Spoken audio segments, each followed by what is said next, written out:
వక్ఫ్ board అంటే ముస్లింలకు సంబంధించినటువంటి ఆస్తులకు సంబంధించినటువంటి వాళ్ళ జాగీర్లకు, వాళ్ళ ఈనాములకు, వాళ్ళ మాన్యాలకు, వాళ్ళ దేవాలయ భూములకు, అంటే వాళ్ళ దేవాలయాలు అంటే మసీదులు, వాటికి సంబంధించినటువంటి ఆస్తులు. ఈ ఆస్తులు ఎప్పటి నుంచి ఉన్నాయి? ఒక 1000 ఏళ్లుగా క్రమక్రమంగా కూడబెట్టుకుంటూ వచ్చారు.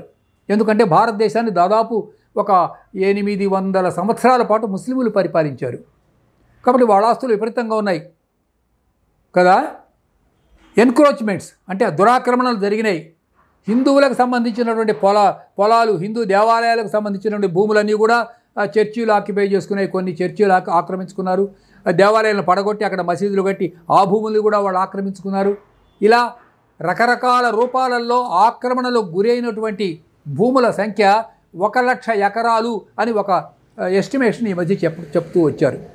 More than 1,00,000 acres of Hindu temple land has been encroached by others అంటే వాళ్ళు కమ్యూనిస్టులు కావచ్చు, లేదా భూస్వాములు కావచ్చు, దొంగలు మాఫియా గ్యాంగ్స్ వాళ్ళు కావచ్చు, ఈ వక్ఫ్ బోర్డు వాళ్ళు కావచ్చు. వీళ్ళు కూడా ఇంక్లూడింగ్ అయోధ్య అండ్ అలహాబాద్లో ఇప్పుడు ప్రయాగ జరుగుతోంది కదా, అక్కడ మన కుంభమేళ, అక్కడ కూడా కొన్ని భూములు మా వక్ఫ్ బోర్డు భూములు అంటున్నారు వాళ్ళు.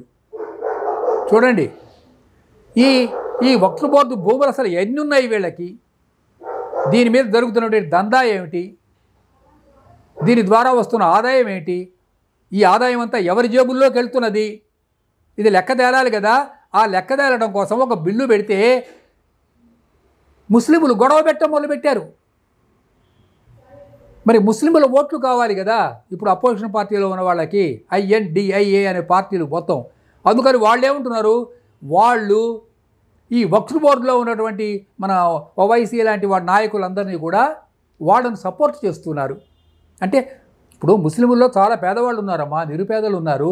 నిరుపేదలు అన్ని కులాలలోనూ ఉంటారు, అన్ని మతాలలోనూ ఉంటారు. పూరెస్ట్ ఆఫ్ ది పూర్ హిందువుల్లో లేరా? తినడానికి తిండి లేని వాళ్ళు, రోడ్డు మీద అడుక్కుంటున్న వాళ్ళు. వెళ్ళి చూడండి, ఇక్కడ గుడి దగ్గరికి వెళ్ళి కూర్చొని చూడండి, పొద్దున్నే ఇట్లా బారులు తీరు కూర్చొని ఉంటారు. వాళ్ళని పిలిచి నీదే కులం అని అడగండి, చెప్తాడు వాడు. అన్ని కులాల వాళ్ళు ఉన్నారు కదా, పూరెస్ట్ ఆఫ్ ది పూర్. వాళ్ళు బ్రాహ్మణుల్లో ఉన్నారు, వైశ్యుల్లో ఉన్నారు, క్షత్రియుల్లో ఉన్నారు, రెడ్లల్లో ఉన్నారు, కాపుల్లో ఉన్నారు, కమ్మల్లో ఉన్నారు. అన్ని కులాలను పూర్ పీపుల్ ఉన్నారు. కాబట్టి ముస్లింల్లో కూడా పూర్ పీపుల్ ఉన్నారు. ఇప్పుడు మనం పాత బస్తీకి వెళ్ళి చూస్తే అక్కడ 30-40 లక్షల మంది ముస్లింలు ఉన్నారు కదా. అందరూ రిచ్ పీపుల్ కాదు, తినడానికి తిండి లేక ఉన్న వాళ్ళు కొన్ని లక్షల మంది అక్కడ కూడా ఉన్నారు. వాళ్ళ భూములు ఈ వక్ఫ్ బోర్డ్ అనే పేరుతో ఈ అమీర్స్ అంటారు. అమీర్స్ అంటే బాగా ధనం ఉన్నటువంటి జాగీర్దార్స్ ముస్లింలు, వాళ్ళు ఆక్రమించుకుంటున్నారు. ఇప్పుడు ఈ బిల్లు ఎందుకు పెట్టవద్దంటే అసలు మీ ఆస్తులు ఎంత ఉన్నాయి, ఇందులో జెన్యున్ వాస్తవమైనటువంటివన్నీ అవేవో ఐడెంటిఫై చేసి దాని మీద వచ్చే ఆదాయాన్ని మీ ముస్లిం కమ్యూనిటీలోనే ఉన్నటువంటి పూర్ పీపుల్కి ఇస్తాము అని బిల్లు పెట్టాడు నరేంద్ర మోడీ. ఇది మంచిదా చెడ్డదా ఆలోచించండి. ఆ వక్ఫ్ బోర్డు భూములన్నీ కూడా హిందువులు ఆక్యుపై చేసుకోవాలని కాదు, బీజేపీ ఆక్యుపై చేసుకోవాలని కాదు, ముస్లిం కమ్యూనిటీలో ఉన్న పూర్ పీపుల్కి వెళ్తుంది. దానికి అబ్జెక్ట్ చేస్తున్నారు ఎవరు? అందులో ఉన్నటువంటి రిచ్ పీపుల్. ఇది ఇప్పుడు జరుగుతున్న గొడవ. దానికి ఎగనెస్ట్గా ఇప్పుడు కొన్ని అమెండ్మెంట్స్ పెట్టారు. అమెండ్మెంట్స్ అన్నీ 14 అమెండ్మెంట్స్ ఇవాళ ఆమోదింపబడ్డాయి. ఇక ఈ వక్ఫ్ బిల్లు పార్లమెంట్లో ఆమోదించినట్లయితే అది అమల్లోకి వస్తుంది.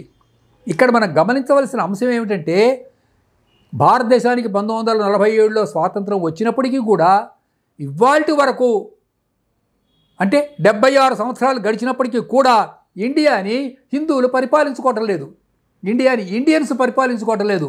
పరోక్షంగా ఇండియాని పాకిస్తానే పరిపాలిస్తున్నది.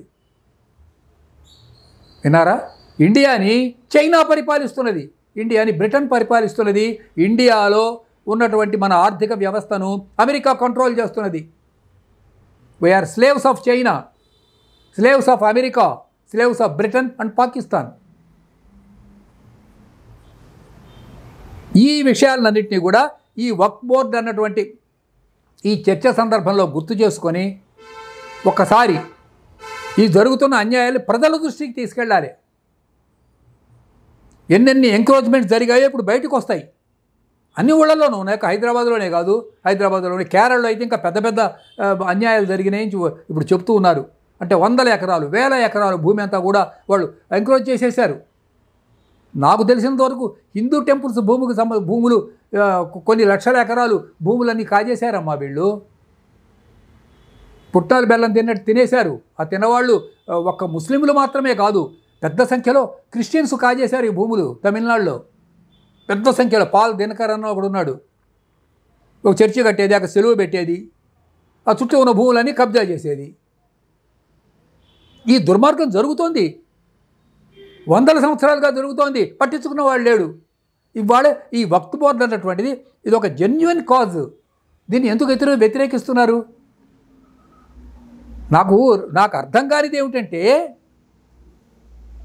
బ్రిటన్లో ఉన్నవాళ్ళు, దయచేసి వినండి, బ్రిటన్లో ఉన్నవాళ్ళు, బ్రిటన్ పౌరులు బ్రిటన్ను ప్రేమిస్తారు.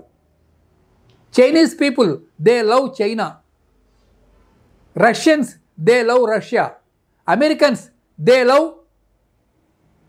America, whereas Indians love China, Indians love Pakistan, and Indians love America, and Indians they are slaves of Italy and Britain. విన్నారా? మనం బ్రిటన్కి, అమెరికాకు, చైనాకు, ఇటలీకి ఎందుకు బానిసలుగా, ఇప్పటికి స్వాతంత్రం వచ్చిన 76 సంవత్సరాలు గడిచినా కూడా ఈ దుర్గతి ఎందుకు వచ్చింది? ఆలోచించండి. నమస్కారం. My Media, the voice of India.